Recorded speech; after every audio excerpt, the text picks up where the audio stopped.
Okay, well, now we have to cut the biscuits. I couldn't find a normal looking biscuit cutter. I found all these Christmas ones. Uh-oh, look at his teeth.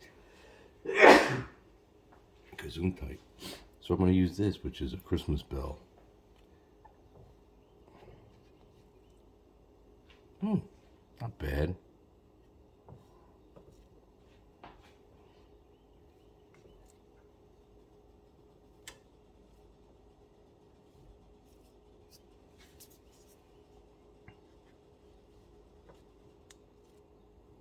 That's all she wrote.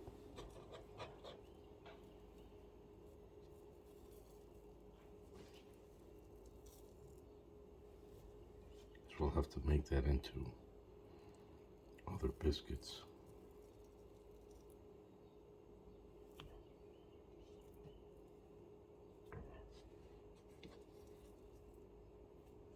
Let's see. Just have a bad feeling this will hold her shape. Yep.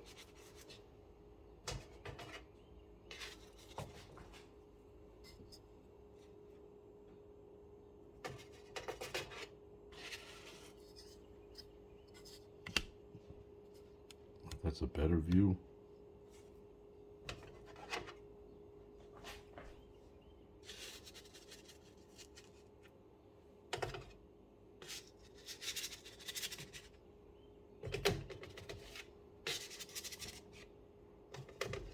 All right. Yeah, they are in this pan, but we've got to make more from that.